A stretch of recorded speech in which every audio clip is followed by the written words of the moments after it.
Yo, what's going on, guys? Jared here. Today I want to have a little bit of a deck discussion with you, and this is actually going to be about a deck that I was not expecting. I was actually on the Dueling Book ladder, and I got pretty heavily bodied. Granted, I lost a dice roll, but it was by Blackwing, and I was not expecting it. I had to reread all of these cards because it's been so long.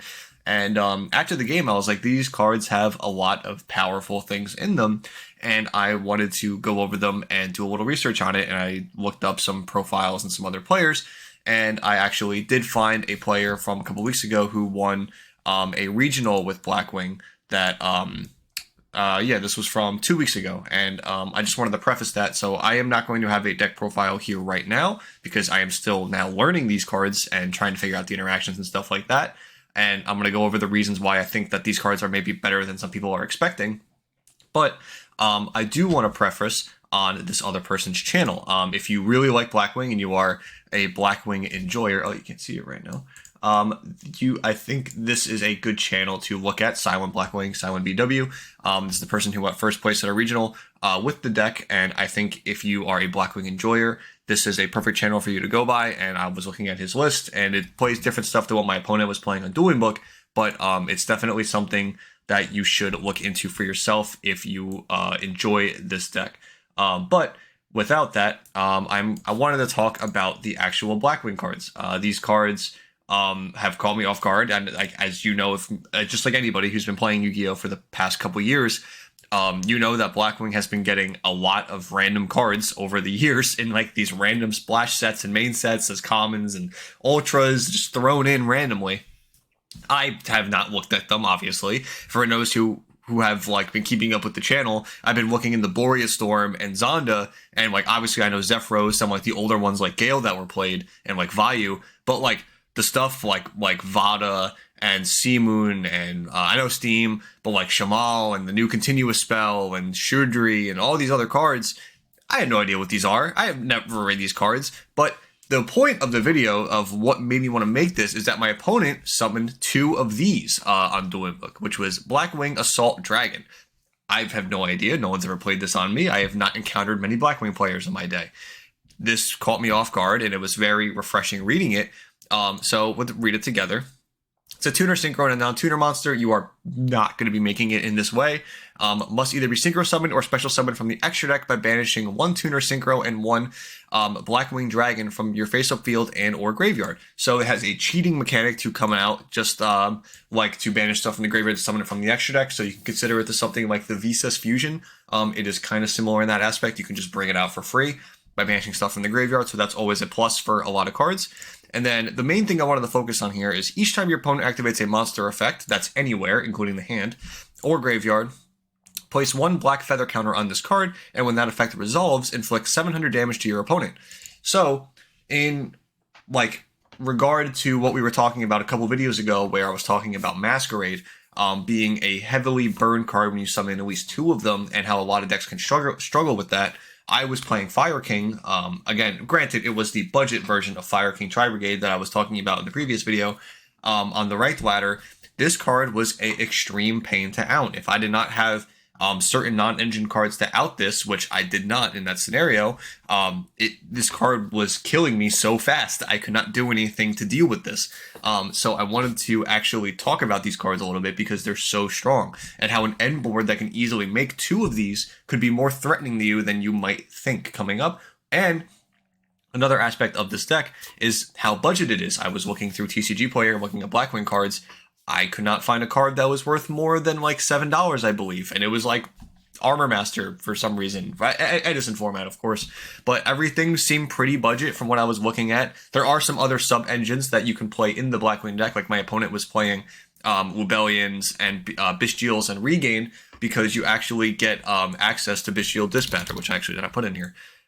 Dispatcher being in here is very easy to make because also Blackwing Dragon is a dragon monster, and you have level 2 tuners to be able to synchro with the Blackwing Dragon to go into this, and then you have stuff that banishes as well to be able to bring it back like this to use the Dispatcher to bring back value. So Dispatcher actually being like one of the craziest Blackwing support cards that I'm like watching it play, I was like, oh my god, this Dispatcher does so much for this deck, and it actually is used in like combos for it. So it was really neat seeing that. So this deck has a lot of starters and can get a lot of value, and you also have that perk of your opponent not knowing what your cards do. As I was just saying, I did not know what Blackwing does. I had no idea. I was sitting there in awe watching them do these cajillion combos, which I don't think was like a big card investment. It looked like 2-card combos, like tops, and it was doing a lot. And so I didn't know where to interrupt it, what to do. I had a pretty good stake of like Vada being the card to try to negate with an impermanence because it sends 2 cards from the deck to the graveyard. Granted, he had crossed out Designator for my imperm anyway, but that seemed to be the correct evaluation from me just playing against it. But again, the point of this being is that this deck can go into a lot of different things and play a lot of different engines. As you can see, I also have a Small World and Assault Synchron package that was in his deck list. Again, if you want to see the regional winning deck list, it's over here. Check it out. I'm not going to steal that content for this video. That's not the point of this. I want to be able to talk about how strong some of these cards are being able to make.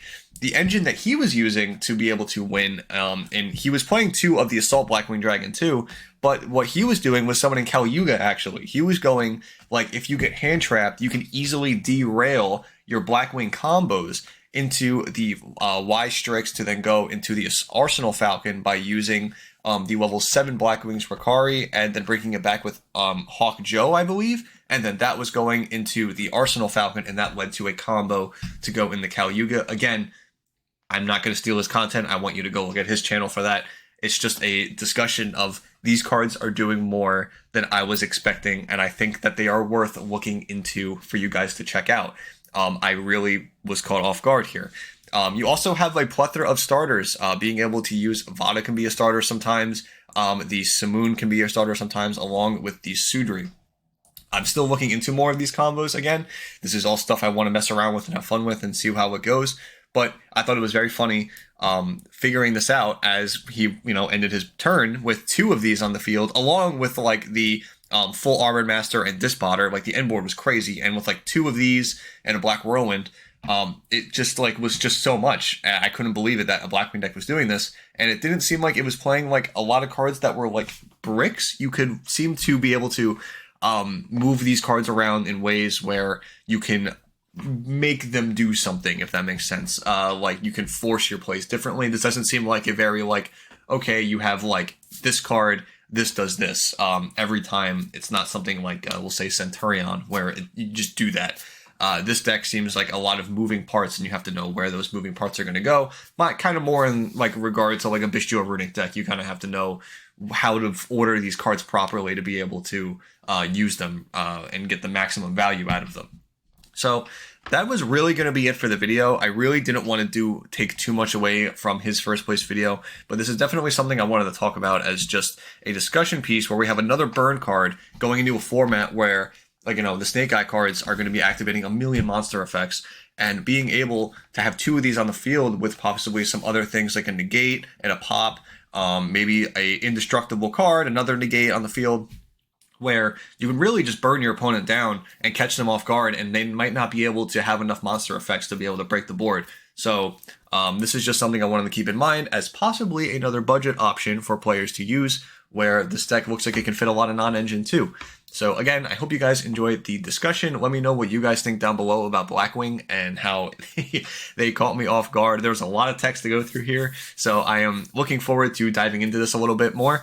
But again, I hope you guys enjoyed. Please subscribe if you did. And until then, I will see you in the next video. Bye, guys.